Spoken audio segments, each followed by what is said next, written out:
Hi guys, good morning. Ngayon guys, madami kasing nag-PM sa amin kung paano kami nakapunta dito sa Canada na hindi nag-agency. Guys, tuturuan ko kayo paano kayo gumawa ng express entry profile. Kasi pagpunta namin dito sa Canada guys, hindi na kami nag-agency at wala kaming consultant guys. Ang ginagawa lang namin guys, nagbasa kami sa canada.ca. Ngayon, tuturuan ko kayo guys kung paano gumawa ng express entry profile sa canada.ca. Ngayon guys, nandito na tayo sa canada.ca. Scroll down nyo yan. I-click nyo yung Immigration and Citizenship. Ayan guys. Pag nakita nyo yan ang Immigration and Citizenship guys, mag-scroll down kayo ulit. Hanapin nyo yung Immigrate. Next guys Immigrate. I-click nyo yung Immigrate. Scroll down kayo ulit.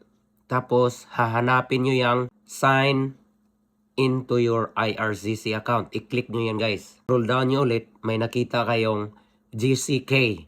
Pag nakita nyo yung GCK guys, i-click nyo yan ulit. Ayan. Pag na-click nyo yan guys, dyan kayo mag-sign in guys. Lahat ng mga information nyo, ilagay nyo yan guys kasi importante talaga to siya. Ngayon, nandito na siya guys, hindi na ako mag-sign in ulit kasi sa isang family, isa lang ang account. Kasi importante to siya guys. Magamit namin to pag mag-process kami ng citizenship in the future. Kaya guys, pag naka-sign in na kayo dito, makikita inyong mga step by step kung ano ang gawin nyo. Ang ginagawa namin dati guys, nung nagawa kami ng profile dito sa IRCC, lahat ng mga documents guys, kinuha namin lahat kasi hindi mo akalain kung ano ang documents na hinihingi sa first steps, second steps, sa third steps. Halimbawa, naka-download na kayo sa first step.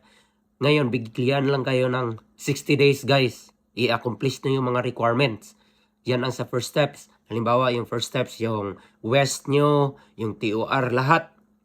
Tapos i-download yan. Tapos pag nabasa na yan ng IRCC guys, i-check na yan niya. Tapos proceed kayo sa step 2.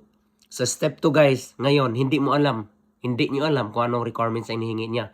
Ang payo ko sa inyo guys, lahat ng mga requirements nyo, iipunin nyo na.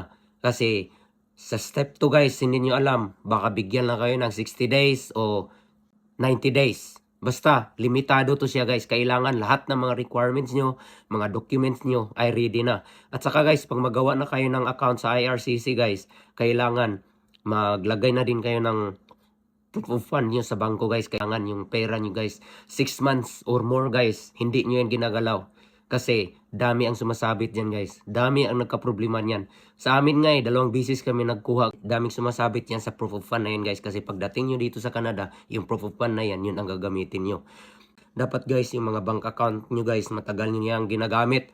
Kasi importante yan siya. At saka, pag maglagay kayo ng pera dun sa bank account nyo guys, hindi yan siya bulky guys Kailangan matagal na yan siya guys. Huwag nyong galawin. Ang ginagawa namin dati guys, lahat ng salary ni Mrs. guys, hindi namin ginagalaw. Tapos doon nakapasok sa bank account niya. Ang ginagamit lang namin sa aming mga pang-araw-araw guys, ang ano ko lang, salary ko lang. Kaya malaking tulong talaga guys yung proof of fund nyo na hindi nyo gagalawin. Kasi doon sa website guys, makikita nyo kung ilang pera ang kakailanganin nyo sa proof of fund. Guys, hindi talaga kami nag-agency guys. Diyan kami dumadaan sa canada.ca sa IRCC. Express entry ang pathway namin guys papunta dito sa Canada. Kaya lahat ng mga nag-PM kung paano kami nakapunta dito sa Canada na hindi kami nag-agency, hindi kami dumadaan ng konsultan.